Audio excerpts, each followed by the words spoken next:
கர்த்தரும் இரட்சகரும் ஆகிய இயேசு கிறிஸ்துவின் நாமத்தினாலே இந்த காலை வேளையிலே உங்களை அன்போடு கூட வாழ்த்துகிறேன். உங்களுக்கு கிருபையும் தேவ சமாதானமும் உண்டாவதாக. இந்த நாளிலும் கர்த்தருடைய ஆவியானவர் நமக்கு கொடுக்கிற வார்த்தை யோபுவின் புஸ்தகம் 37ஆம் அதிகாரம் 5ஆம் வசனத்தை நாம் வாசிக்கின்ற பொழுது, நாம் கிரகிக்க கூடாத பெரிய காரியங்களை கர்த்தர் செய்கிறார். நாம் கிரகிக்க கூடாத பெரிய காரியங்களை கர்த்தர் செய்கிறார். சுவாச வாழ்க்கையிலே நீங்கள் நடந்து வருகின்ற பாதை உங்களுக்கு வனாந்தரமாய் காணப்படலாம். நீங்கள் கடந்து வருகின்ற அனுபவம் வெறுமையாய் கூட காணப்படலாம்.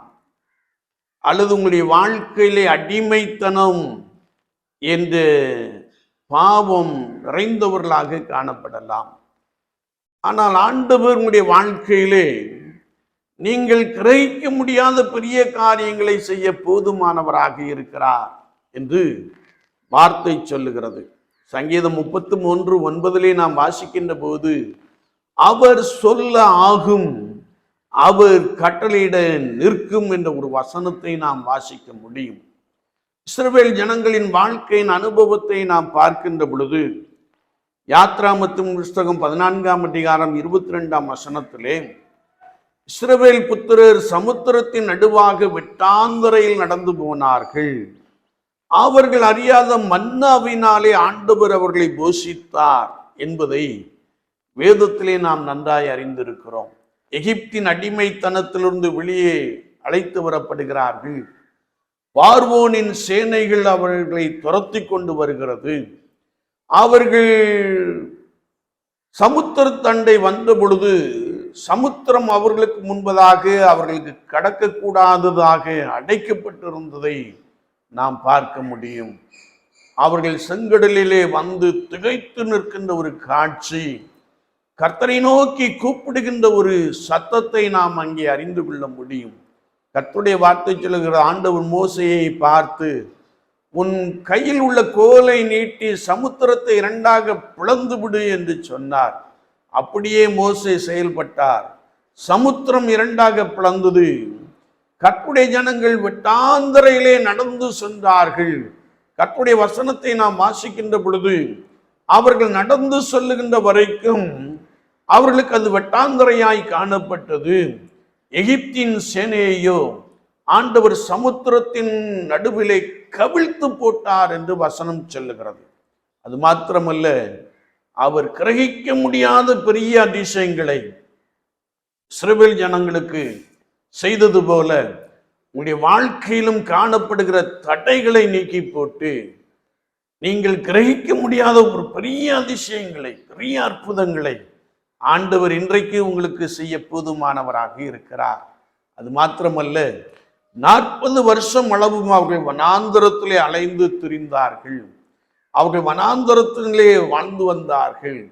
கர்த்தருடைய வசனம் சொல்லுகிறது, அந்த 40 வருஷமும் அவர்களை மன்னாவினால் போஷித்தார் என்று வசனம் சொல்லுகிறது. என்னை கேட்டுக்கொண்டு இருக்கிற என் அன்பு சகோதரனே, சகோதரியே, வாழ்க்கையிலே நீ எங்கேயோ குறைவுபட்டு காணப்படலாம், அல்லது உன்னுடைய வாழ்க்கை வனாந்தரமான ஒரு அனுபவமாய் காணப்படலாம். ஒன்றுமில்லையே என்று சொல்லி நீ அடிக்கடி அழுகிற ஒரு நபராய் காணப்படலாம். அது மாத்திரமல்ல, நீங்கள் எதிர்பார்த்து காத்திருந்து உங்கள் கண்கள் புத்து போயிற்றே என்று நீங்கள் எண்ணலாம். ஆனால் அப்படிப்பட்ட சூழ்நிலையிலேயே தான் ஆண்டவர் உங்களுக்காக வானத்தை திறக்கிறார். ஆண்டவர் உங்களுக்காக அதிசயங்களை செய்கிறார். ஆண்டவர் உங்களுக்காக பலத்த அற்புதங்களை செய்கிறார். அவர் செய்கின்ற அந்த அதிசயங்கள், அற்புதங்கள் கிரகிக்க முடியாதவை என்று வசனம் மிக ஆழமாக கற்றுக் கொடுக்கிறது. எனவே உங்களுடைய வனாந்திரமான அனுபவத்திலே நீங்கள் கர்த்தராகிய இயேசு கிறிஸ்துவை நினைத்துக் கொள்ளுங்கள். அவர் ஒருவரே வாழ்க்கையை வளமாய் மாற்றுகிறவர், வாழ்க்கையிலே பெரிய அற்புதங்களை செய்கிறவர், வாழ்க்கையிலே ஒரு புதிய அனுபவத்தை, ஒரு புதிய ஆசீர்வாதத்தை, ஒரு புதிய மகிழ்ச்சியை, ஒரு புதிய சந்தோஷத்தை கொடுப்பவர் என்பதை விசுவாசியுங்கள்.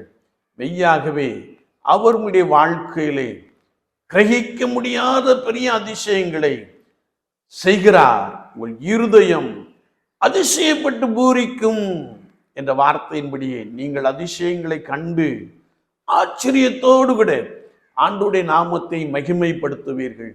ஆண்டவர் அப்படிப்பட்ட பலத்த கிரியைகளை உங்களுக்குள்ளே நடத்துவாராக. ஆமீன், ஆமீன். நாம் ஜெபிப்போம். நேசிக்கிற நல்ல ஆண்டவரே, இந்த புதிய நாளுக்காய் ஸ்தோத்திரம். வார்த்தைகளை கேட்டவர்களுக்காய் ஸ்தோத்திரம். மன சஞ்சலத்தோடும் பாரத்தோடும் வருத்தத்தோடும் வாழுகின்ற ஒரு பெரும் கூட்டத்தை நாங்கள் பார்க்கிறோம். ஐயோ, என்னுடைய வாழ்க்கை வெறுமையாய் போய்விட்டதே என்று எண்ணுகிற நபர்கள் உண்டு. எவ்வளோ பிரயாசப்பட்டும் ஒன்றும் நடக்கவில்லையே என்று புலம்பிக் கொண்டிருக்கிற நபர்கள் உண்டு. நீருடைய வாழ்க்கையிலே கிரகிக்க கூடாத பெரிய அதிசயங்களை செய்கிறவராய் இருக்கிறபடினாலே உம்மை ஸ்தோத்தரிக்கிறோம் பிதாவே.